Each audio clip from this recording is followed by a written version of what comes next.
आज़ादी का अमृत उत्सव तो आप कहीं भी मना सकते हैं, लेकिन यह विशेष 75वां आज़ादी का उत्सव है।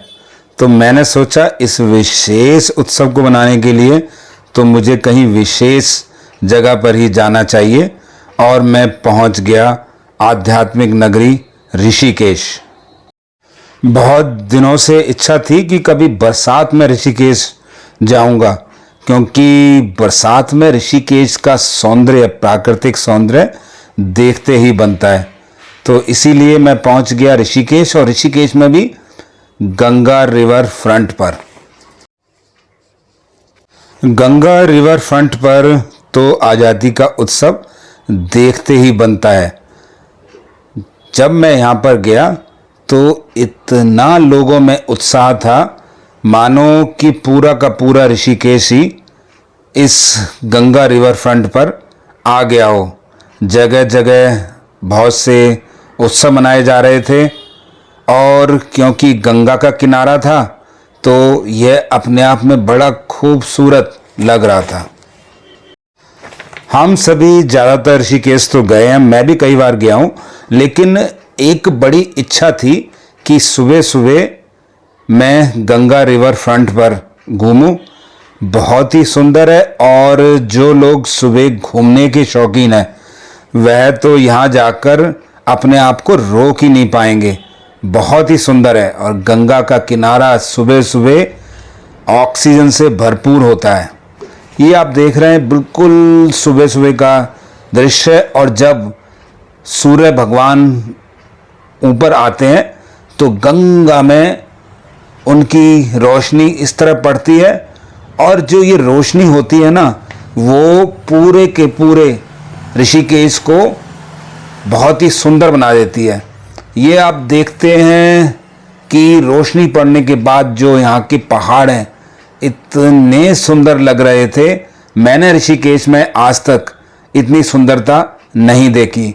ये आप जब भी देख सकते हैं जब आप ऋषिकेश के इस फ्रंट पर आएं और सुबह सुबह 5 बजे यहाँ पर घूमने के लिए आ जाएं और करीब 2 घंटे यहीं पर रहें।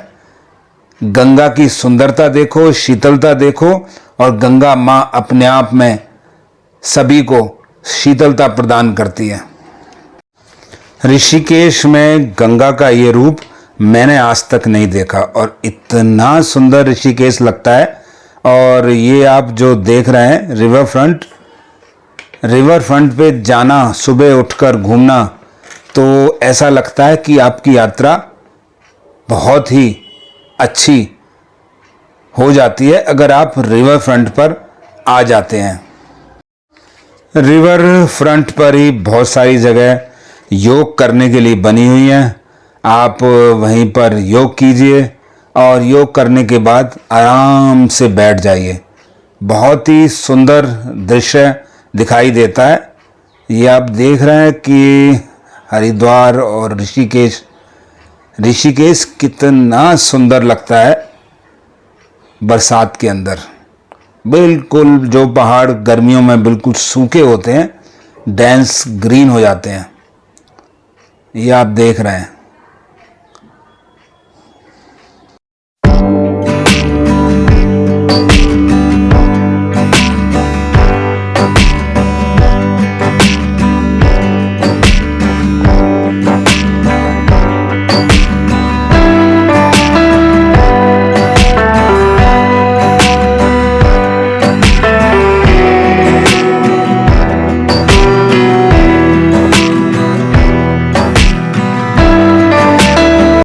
यहीं पर गढ़वाल मंडल का गेस्ट हाउस भी है, आप उसमें भी रोक सकते हैं। बहुत ही प्राइम लोकेशन पे, बिल्कुल गंगा के किनारे है। और अगर आप थोड़ा सा भी अध्यात्म में विश्वास रखते हैं तो बिल्कुल घाट पर चले जाइए। नीचे उतरकर नीचे गंगा माँ के साथ ही घाट पर बैठ जाएं और अपने ध्यान में मग्न हो जाएं। मैं आपको दावे के साथ कह सकता हूँ, यहाँ पर अगर आप 15 या 20 मिनट बिल्कुल शांति से बैठ जाएंगे तो सभी आपकी टेंशन एकदम रिमूव हो जाएंगी। गंगा माँ सबका दुख हर लेती हैं, सबकी टेंशन को हर लेती हैं। बिल्कुल शांत मन से आप बैठ जाइए, आपको बहुत ही अच्छा लगेगा। दिल्ली की भाग दौड़ बड़ी ज़िंदगी से थोड़ा सा सुकून आपको सिर्फ यहीं पर मिल सकता है। बरसात में गंगा माँ का पानी इस कदर ऊंचाई लिए होता है कि यह परमार्थ निकेतन और उनके घाटों को छूता हुआ जाता है। बरसात हो रही हो और आप परमार्थ निकेतन के पास खड़े हो, माँ गंगा को निहार रहे हो, इससे अच्छा तो कुछ टूर में हो ही नहीं सकता। बहुत अच्छा लगता है और यह दृश्य बार बार आप नहीं देख सकते। बरसात में जाने का बस एक ही फ़ायदा होता है, जो इतनी आप हरियाली यहाँ पर देख रहे हैं वो सिर्फ इसी समय यहाँ पर मिलती है।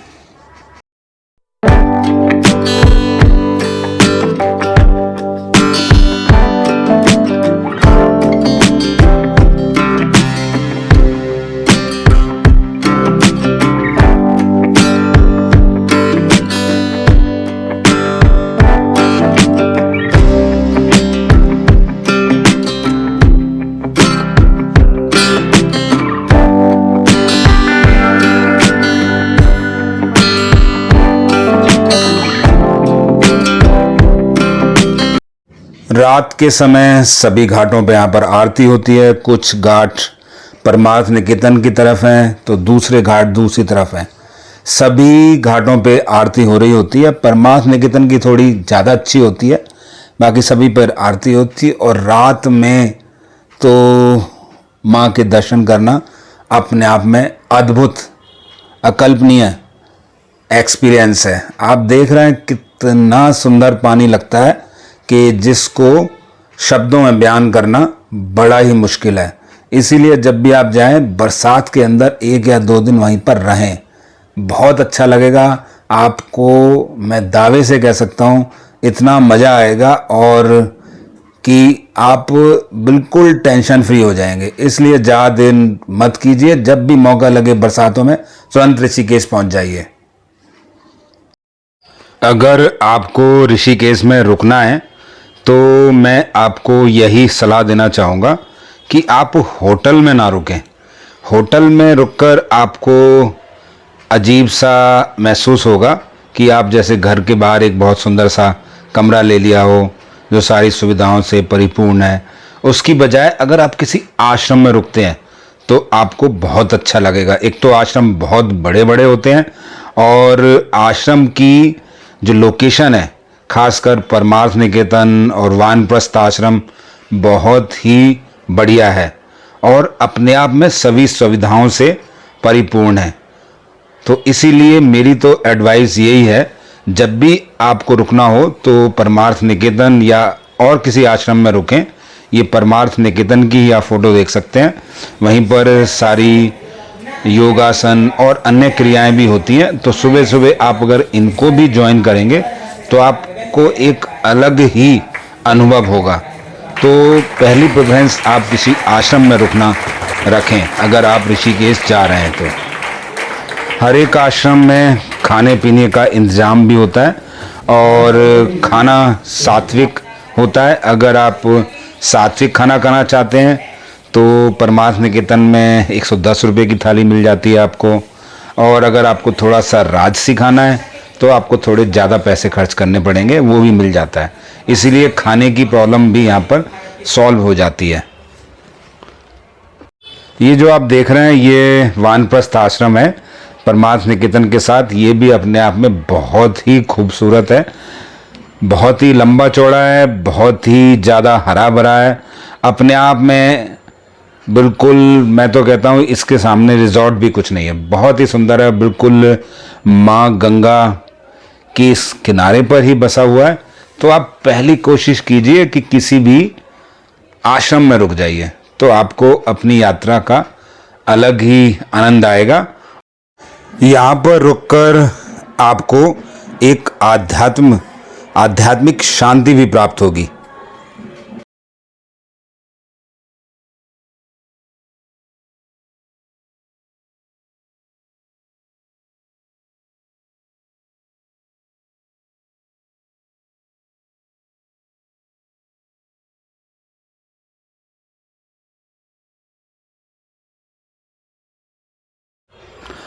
जब आप ऋषिकेश से वापस हरिद्वार आ रहे हैं तो आप चिल्ला बैराज होते हुए वापस आएँ। चिल्ला बैराज से आप चामुंडा देवी जाने का रास्ता चुन सकते हैं और यह रास्ता राजाजी नेशनल पार्क से गुजरता है। ये आप जो रास्ता देख रहे हैं ये राजाजी नेशनल पार्क से ही जा रहा है। एक तरफ तो एक बहुत बड़ी पानी की नहर है, उसी के किनारे पर यह सड़क बनी हुई है। ये रास्ता इतना सुंदर है कि आपको ऐसा लगेगा जैसे कि आप किसी फिल्म में आप सुंदर सुंदर रास्ते देखते हैं, ऐसा महसूस होगा। जो आप ये देख रहे हैं ये राजाजी नेशनल पार्क के अंदर वैली है। वैली बड़ी ही खूबसूरत है और बिल्कुल डेंस फॉरेस्ट के अंदर ये बसी हुई है। तो जब भी आप ऋषिकेश से वापस आ रहे हो तो इसी रास्ते का आप प्रयोग करें, लेकिन बरसात में थोड़ा सा ध्यान रखें कि बरसात में इसे ना चूज़ करें, क्योंकि आगे एक दो नदी पड़ती है, वो बरसाती नदी है। अगर बरसात नहीं है तो आप इस रास्ते से आ जाएं। बहुत ही खूबसूरत रास्ता है। मैं तो कहता हूँ जितने मैंने अब तक रास्ते देखे हैं मैदानी इलाके, उस मैदानी इलाकों में सबसे खूबसूरत रास्ता मुझे यही लगा। तो इसीलिए जब भी आप ऋषिकेश जा रहे हैं, या तो जाते हुए या आते हुए, इस रास्ते से आप ज़रूर जाएं। राजाजी नेशनल पार्क में से गुजरता हुआ ये रास्ता आपकी आँखों में और आपके पूरे शरीर में एक नई ऊर्जा भर देता है। इसीलिए इसे कभी मिस ना करें।